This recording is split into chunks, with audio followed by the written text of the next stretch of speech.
everyone, in this tutorial, I will show you how to make a flyer on Canva. Open Canva and search for flyer. Click Create Blank.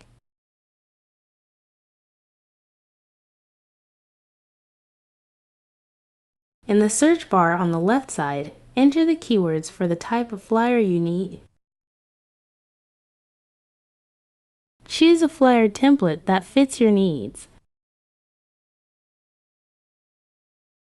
Modify the information on the template to suit your requirements. If there is an image on the template that you want to replace, delete it. Go to Uploads, click on Upload Files, and upload the image you want to use. Drag and drop the uploaded image into the frame on the flyer template. You can also change the background color according to your preferences.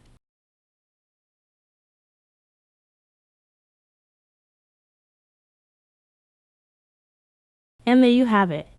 If you found this tutorial helpful, please consider subscribing and liking the video. Thanks for watching.